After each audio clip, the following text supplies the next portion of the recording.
आज की ये वीडियो उन तमाम लोगों की जिंदगी को चेंज कर देगी। गैस का गोला पूरे जिस्म में, बॉडी में हरकत करता है, दिमाग की तरफ चला जाता है, सीने में दर्द, पेट में ही घूमने लगता है, जोड़ों का दर्द, गैस, एसिडिटी, तेजाबियत। बहुत जबरदस्त रेमेडी शेयर करने वाली हूँ। खाना खाने के फौरन बाद उपहारापन हो जाता है, ब्लोटिंग हो जाती है, पेट फूल जाता है, सांस लेने में तंगी होती है। 1 से 1.5 गिलास पानी ले लीजिए। इस पानी को आपने चाहे ब्रेकफास्ट करो, चाहे खाना खाओ, चाहे डिनर करो, ठीक है, लंच तो आपने तकरीबन घंटे बाद ले ली। अस्सलामुअलैकुम, अनम होम रेमेडी चैनल में खुश आमदीद। वो लोग जो हमें पहली बार देख रहे हैं, पहली बार सुन रहे हैं, उनसे रिक्वेस्ट करती हूँ कि आप अनम होम रेमेडी चैनल को विजिट कर लीजिए, पसंद आए तो सब्सक्राइब कर लीजिएगा और वीडियो से फ़ायदा हो तो ज़्यादा से ज़्यादा लोगों तक फैलाइएगा। जैसे कि हम सब लोग जानते हैं, तमाम तारीफ़ें अल्लाह तबारक ताला के लिए और सलातो सलाम हमारे प्यारे आका हज़रत मोहम्मद मुस्तफ़ा सल्लल्लाहु अलैहि वसल्लम के लिए। मोहतरम ख़वातीन और हज़रात, आजकल हर दूसरा शख्स, मतलब आप कह सकते हो 100 में से 99.8% लोग एसिडिटी, गैस, तेजाबियत, मैदे के मसाइल में घिरे हुए हैं। तो आज इसी पर बात करेंगे। मैं आप लोगों की बहुत शुक्रगुजार हूँ कि आपने अपने कीमती वक्त में से थोड़ा सा वक्त निकाला हमारी इस वीडियो को सुनने और देखने के लिए। आज की ये वीडियो उन तमाम लोगों की ज़िंदगी को चेंज कर देगी जो गैस की प्रॉब्लम का शिकार हैं। जब भी हम लोग हैवी खाना खा लेते हैं, पेट भर के खाना खा लेते हैं, तो गैस बनने लगती है। और बात यह है कि वो जो गैस का गोला बन जाता है वो पूरे जिस्म में, बॉडी में हरकत करता है, घूमता फिरता रहता है और वो गोला सा कभी छाती की तरफ चले जाता है, मतलब सीने की तरफ चला जाता है, तो इंसान समझने लगता है शायद कि सीने में दर्द का मसला है, हार्ट की कोई प्रॉब्लम है। और बाज़ लोगों को वही गैस का गोला दिमाग की तरफ चला जाता है, तो ऐसे लगता है कि जैसे दिमाग का, सर का कोई प्रॉब्लम हो गया है, कि दिमाग चकराने लगता है, घूमने लगता है। बाज़ लोगों को वो जो गैस का गोला होता है वो पेट में ही घूमने लगता है, कि बहुत सारे लोगों को पेट में दर्द होने लगता है। सबसे ज़्यादा प्रॉब्लम उन लोगों को आती है जिनको जोड़ों का दर्द रहता है, ठीक है। आपको बताते चलूँ, अगर वो लोग जो जोड़ों के दर्द की दवाई ले रहे हैं, चाहे वो कहीं से भी ले रहे हैं, अगर वो गैस की प्रॉब्लम को ठीक नहीं करते, अगर उनकी गैस की प्रॉब्लम ठीक नहीं होती, तो वो हमेशा पेन में, तकलीफ़ में रहेंगे, क्योंकि गैस की वजह से, प्रॉब्लम की वजह से घुटनों में, जोड़ों में दर्द रहने लगता है। तो इसका जो मेन कोज है वो है गैस, एसिडिटी, तेजाबियत। जब ये मसला ठीक हो जाए तो दर्दें खुद ही ठीक हो जाती हैं, चाहे वो सर का है, चाहे वो हार्ट वाली साइड पे हो रहा है गैस की वजह से, चाहे वो पेट में हो रहा है, ठीक है, या वो जोड़ों का दर्द है, वो तमाम चीज़ें ठीक हो जाएंगी। तो आज का जो ये फार्मूला आपके साथ शेयर करने वाली हूँ वो पेट की गैस को तो ठीक करेगा ही। अगर आप लोगों को एसिडिटी का मसला है, कि अगर आपको अभी एसिडिटी का, तेजाबियत की जैसे कह लो शुरुआत हुई है, खट्टी डकारें आनी शुरू हुई हैं, तो उसमें भी ये बहुत फ़ायदेमंद है। बहुत सारे लोग ये कहते हैं, जैसे कि मुझे कमेंट रिसीव हुआ, मैं अभी कमेंट रीड कर रही थी, मुझे कमेंट मिला कि बहुत ज़्यादा पेट में गैस बनती है, कि गैस खारिज नहीं होती, री की शक्ल में भी गैस खारिज नहीं होती। तो उन लोगों के लिए भी ये बहुत फ़ायदेमंद है जिनके गैस का जो गोला है, गैस है, पूरे जिस्म में घूमती रहती है लेकिन नहीं निकलती बाहर, चाहे वो री की शक्ल में हो, चाहे वो डकार की शक्ल में हो। तो इस फार्मूले से इंशाल्लाह आपकी सारी की सारी गैस रिलीज़ होगी, निकल आएगी।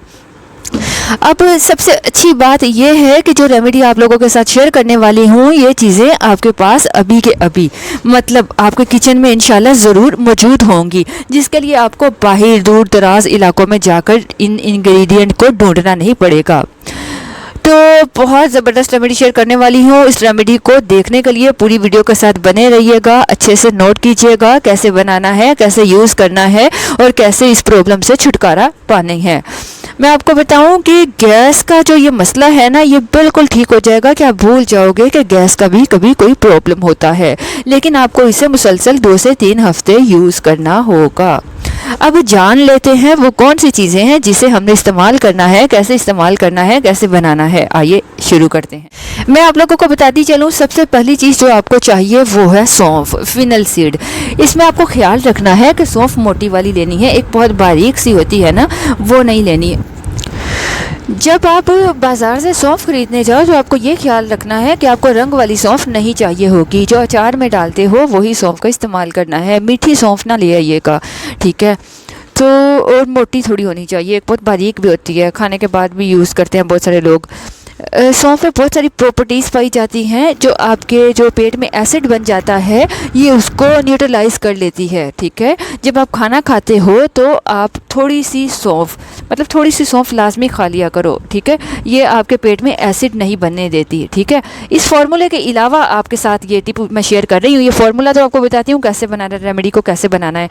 तो मैं ये आपके साथ वो टिप शेयर कर रही हूँ कि आप जब खाना खाओ तो थोड़ी सी सौंफ को चबा कर खा लिया करें। ये आपके पेट में एसिड को नहीं बनने देगी।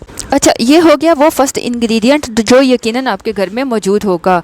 लेकिन अगर घर में मौजूद नहीं भी है तो आप इसको ला सकते हो, क्योंकि ये बहुत महंगा नहीं है। जो आप दवाइयाँ यूज़ करते हो उससे तो बिल्कुल भी महंगा नहीं है। तो सौंफ जो है वो पेट की गैस को बाहर निकालती है, पेट की गैस को कम करती है। और इसमें ऐसे ख़ास कंपाउंड पाए जाते हैं सौंफ में जो पेट में जो एंजाइम्स बनते हैं ये उसको भी प्रमोट करती है, ताकि पेट में गैस ना बने या पेट में अफारपन ना हो, ठीक है। जैसे ब्लोटिंग हो जाती है, पेट फूलने लग जाता है गैस की वजह से, तो सौंफ इन चीज़ों को रोकती है, कंट्रोल करती है, ठीक करने में मदद करती है। सबसे बेहतर बात कि ये आपका जो हाजमा है, निज़ाम हाजमा, उसको बेहतर बनाती है। बहुत कमाल की चीज़ है। रेमेडीज़ बहुत सारी जो मैदे की, गैस की, तेज़ाबियत की रेमेडीज़ हैं उसमें मैंने सौंफ का जिक्र किया है। अब बात कर लेते हैं दूसरी चीज़ की, और वो दूसरी सीड है क्यूमिन सीड। पहली होगी फेनल सीड्स, अब दूसरी चीज़ आपको चाहिए क्यूमिन सीड, मतलब कि ज़ीरा। ज़ीरा हर घर में मौजूद होता है। सभी लोग जानते हैं कि ज़ीरा बहुत ही पावरफुल ज़बरदस्त चीज़ है, ज़बरदस्त इंग्रेडिएंट है जो हमारा डाइजेस्टिव सिस्टम है उसको ये मजबूत करता है, ठीक है, बेहतर बनाता है। इसके अलावा जो गैस है, जिनके गैस रिलीज़ नहीं होती, गैस खारिज नहीं होती, ज़ीरा पेट की गैस को बाहर निकालता है, ठीक है। जब पेट की गैस बाहर निकल जाएगी तो जो गैस की वजह से आपके पेट में दर्द होता है या सीने में दर्द होने लगता है, क्रैम्प्स हो जाते हैं, सर में दर्द होने लगता है, वो रिलीज़ हो जाएगी और आपके ये दर्द जो है, ये दर्दें हैं वो ठीक हो जाएंगी। आपको इतना डिटेल में बताने का जो मकसद है वो ये है कि आप इन बातों को गौर से सुन सको और इन रेमेडीज़ को एतमाद के साथ इस्तेमाल कर सको। ये जो इसमें एल्कलाइन प्रॉपर्टीज़ पाई जाती हैं ये एसिडिटी, तेज़ाबियत को ठीक करने में भी मदद करती हैं, ये जो क्यूमिन ज़ीरा में। इसके अलावा जो पेट में दर्द होता है उसमें भी बहुत ही बेहतरीन चीज़ है। जब आप इसको फार्मूले में, इस रेमेडी में यूज़ करते हो तो ये पेट को हल्का रखता है। जब थोड़ा सा भी आप खाना खा लेते हो तो पेट में उफारपन आ जाता है, तो ये उसको बेहतर बनाता है। अब जो तीसरी चीज़ है वो है छोटी इलायची, सब्ज़ इलायची, ग्रीन कार्डमम भी जिसको बोलते हैं, ठीक है। छोटी इलायची, सब्ज़ इलायची, लेकिन अच्छी क्वालिटी की लेकर आइएगा, ठीक है। जो बिल्कुल बारीक छोटी छोटी सी इलायची होती हैं, जो वो अच्छी सी लेके आइएगा, जो थोड़ी मोटी भी हो, पावरफुल हो, थोड़ी ग्रीन हो। अच्छा, अब थोड़ी सी ये महंगी ज़रूर है लेकिन आपकी दवाइयों से महंगी नहीं होगी, क्योंकि ये रेमेडी इंशाल्लाह आपको साइड इफ़ेक्ट नहीं देगी, बल्कि इसके फ़ायदे ही फ़ायदे हैं। ये आपके पेट में जो गैस बनती है वो उस गैस को नहीं बनने देती और एसिडिटी को कम करने में ये बहुत ही पावरफुल इंग्रेडिएंट है। और वो लोग जिन्हें खाना खाने के फ़ौरन बाद उफारापन हो जाता है, ब्लोटिंग हो जाती है, पेट फूल जाता है, सांस लेने में तंगी होती है, तो उसमें भी ये मदद करती है। मैं उम्मीद करती हूँ आपको हमारी बातें समझ आ रही होंगी। अब ये हो गई 3 चीज़ें। अब मैं आपको बताऊँगी आपने इसको कितनी मिकदार में इस्तेमाल करना है। जो सौंफ है उसको आपने इस्तेमाल करना है 1 चम्मच, ठीक है। सौंफ आपको चाहिए, एक जो आम छोटा चाय का चम्मच होता है वो ले लीजिएगा, 1 चम्मच ले लीजिए सौंफ, फिनल सीड्स।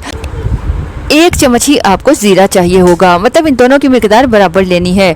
तीसरी चीज़ इलायची, इलायची आपको चाहिए होंगी तकरीबन 3 इलायचीज़, ठीक है। 3 से 4 भी यूज़ कर सकते हो, ठीक है। छोटी छोटी हैं तो 4 ले लीजिए। अच्छा, अब ये 3 चीज़ें आपने ले ली, इसको आपने एक पैन में डालकर तकरीबन 1 से 1.5 गिलास पानी ले लीजिए और उसको हल्की आंच पर अच्छी तरह से बॉयल करना है, पका लेना है और हाई फ्लेम पे आपने इसको बॉयल करना है। अच्छा, मैं आपको बताती चलो, जब आप इन चीज़ों को हाई फ्लेम पे बॉयल कर लोगे, जब बॉयल आ जाए उसके बाद आपने, जब थोड़ा बॉयल आना शुरू हो जाए ना, जब गर्म हो जाए तो आपने हल्की सी आंच पर इसे 10 मिनट तक पकते रहने देना है। उसके बाद आपने इसको चूल्हा बंद कर देना है और जब ये नीम गर्म रह जाए, तब इसको छानना है। इसको चूल्हा बंद करने के फ़ौरन बाद नहीं छानना, इसको ढककर रख दीजिएगा। जब हल्का नीम गर्म रह जाए तब इसको छान लीजिएगा। पानी की मिकदार 1 गिलास थी तो ये यकीनन आधा गिलास रह जाएगी। अब आपने इसका इस्तेमाल करना है। खाना खाने के आधा घंटा बाद आपने इसका इस्तेमाल करना है। आप इसको डिनर करने के बाद भी ले सकते हैं, लंच के बाद भी ले सकते हैं, आप इसको नाश्ते के बाद भी ले सकते हैं। मतलब लेना एक बार है, लेकिन आप चाहे सुबह ले लो, दोपहर को ले लो, रात को ले लो, जब भी आप ले सको आप एक टाइम इसका इस्तेमाल करें। इस पानी को आपने चाहे ब्रेकफास्ट करो, चाहे खाना खाओ, चाहे डिनर करो, ठीक है, लंच तो आपने तकरीबन घंटे बाद ले लीजिएगा या आधे घंटे बाद भी ले सकते हो, ठीक है। ये बहुत ही गज़ब का ड्रिंक है, बहुत ज़बरदस्त ड्रिंक है। दिन में एक टाइम इसका इस्तेमाल कर लीजिए, इंशाल्लाह आप ज़रूर इसको यूज़ करेंगे तो फ़ायदा भी उठाएंगे। मैं उम्मीद करती हूँ आपको इस पूरी रेमेडी की समझ आ चुकी होगी। समझ आने के बाद यूज़ करके देखिएगा और सदका जारिया समझते हुए ज़्यादा से ज़्यादा शेयर करें, क्योंकि ये हज़ारों लाखों करोड़ों लोगों की ये प्रॉब्लम बन चुकी है। इससे बहुत सारे लोगों की ये प्रॉब्लम आपकी बदौलत ठीक हो सकती है। आपसे मैं इजाज़त चाहूँगी, अपना ख्याल रखिए। अल्लाह हाफ़िज़।